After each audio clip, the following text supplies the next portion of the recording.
we're back. We have a plan B. I went down to the local pottery shop where I got the boot from, and I got some of the clay slip that they used to actually cast these with in the first place. So this should match up exactly with the boot there. It should be the same firing temperature and everything. Now this is actually a lump of clay. It once was slip. Basically what slip is, it's just clay like this. It's got about a bunch more water in it. So we're just going to rehydrate this, and got a little bowl here for that. We're going to add a little bit of water, and we're going to make that a nice slippy sloppy stuff. And just try not to add too much water.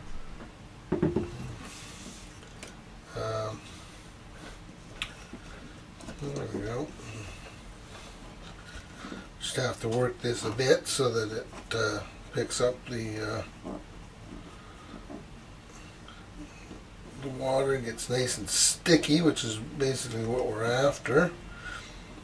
And for those of you unfamiliar with slip casting, basically the clay is made into a slurry, and then you put it into a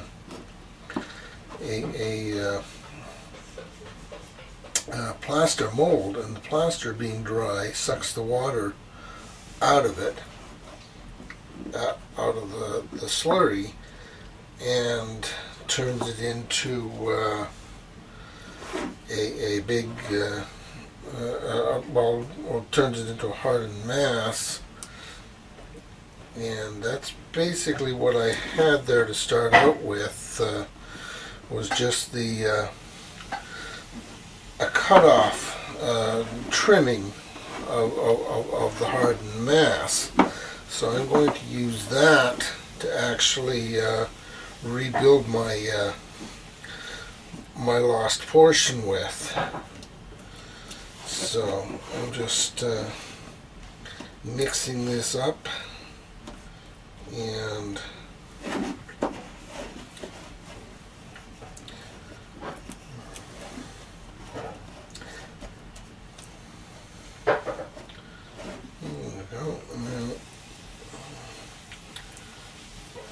don't want to make this stuff too sloppy, because I want to have some workability to it. I don't want it completely liquid, so, but I don't want it hard either. So it's kind of a touchy experiment here. That might be a little bit too much. We'll pour some of that back in here. I want it to be soft, really soft, so I can work it and put it into place without a lot of pressure, and also be nice and sticky too. So, but how this is going to fire, even if it'll fire and stay together without cracking the pieces, it'll be interesting to see if we have success with this or not.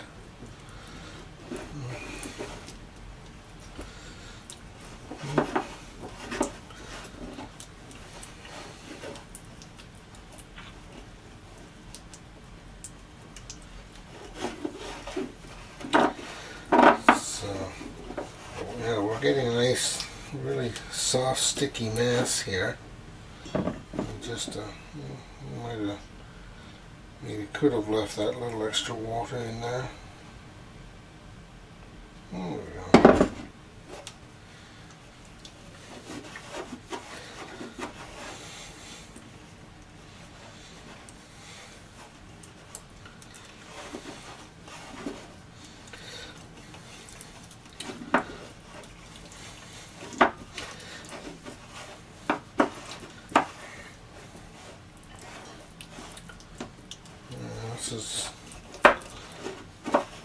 getting to be a soft, yucky pile of goop, which is kind of what I was after. I was want it just hard enough that it can sort of hold its form. And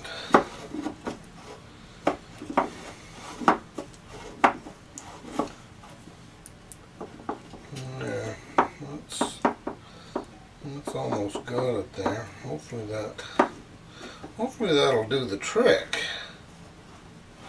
It's not mixed anywhere as even as it would be if it was a mechanical mixer that was doing it, but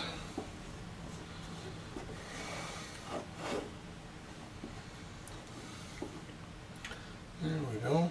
Okay, so next part of the plan, we'll put that aside for a minute. Okay, so the next part of my master plan here, I'll take some masking tape. Just gonna mask the back of things here. And I'm almost gonna use that to make a bit of a mold.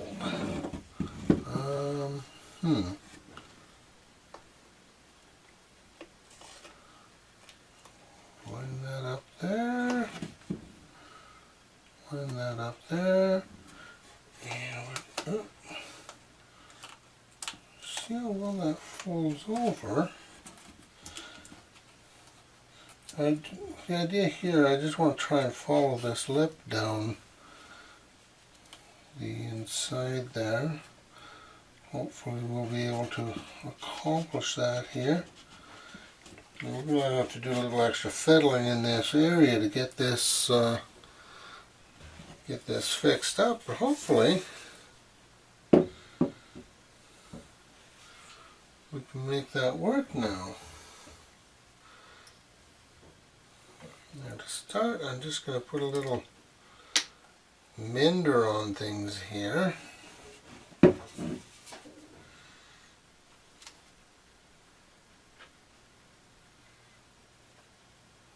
Come on.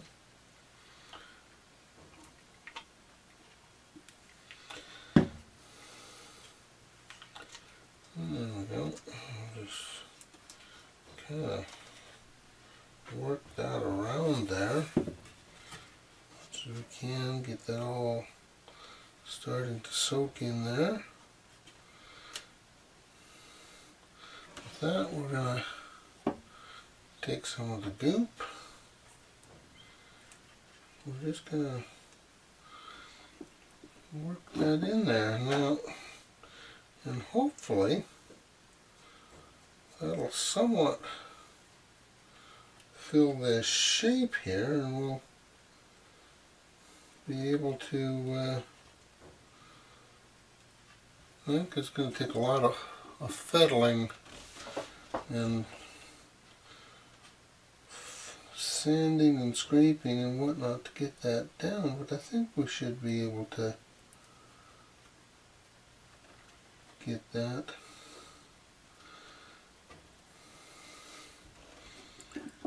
So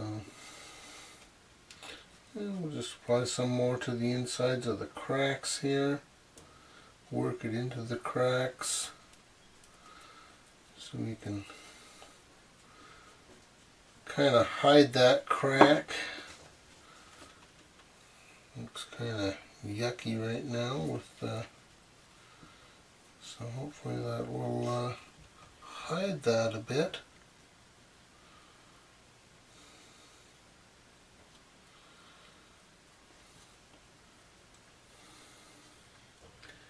And just work that in, cover up our cracks, work it into the cracks. Clay is beginning to stiffen up. That's going to take a few days to dry now.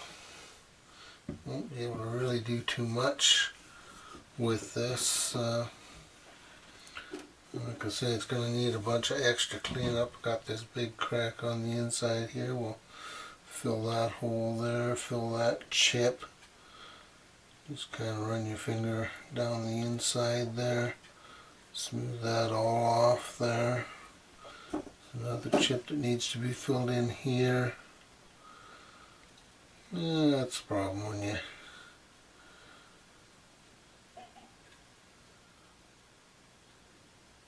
don't pay attention to what you're doing in the store. Truthfully though, like, I mean, for the price I paid for this thing, it would probably just be worth it just to soak it down and recast it again, but this gives me something to do. Just work that into the crack.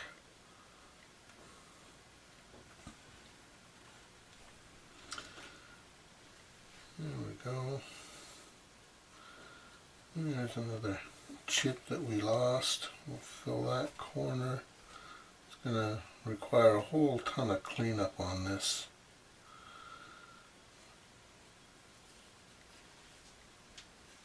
Realistically, I think I paid $8 for this thing. I had to pay the lady, but it's hardly worth it for the amount of effort that goes back into fixing it. But it's a good thing to know. It's like, not everything's $8 either. So you break something that's 108, you're gonna want to have the skill to fix it. The real trick will be, will it survive the firing? So, but yeah, we got big chips along here. We'll fill that all in there.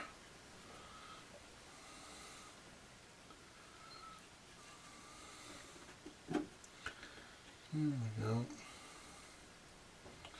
The nice thing about it being the object as it is, a leather boot, it can actually be folded over a little rough, and nobody's really going to know the difference. So,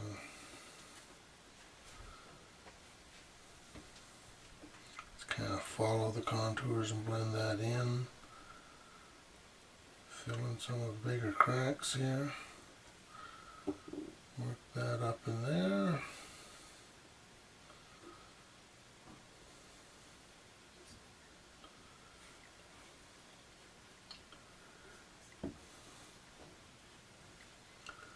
So anyways, that's about all I can do for now. We'll see what this looks like in a couple of days here, and hopefully we can sand it and fettle it and get it looking fairly decent.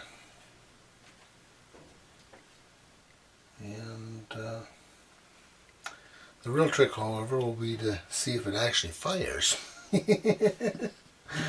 See if it fires without shattering all to pieces. That'll be the real trick. Anyways, have a good day.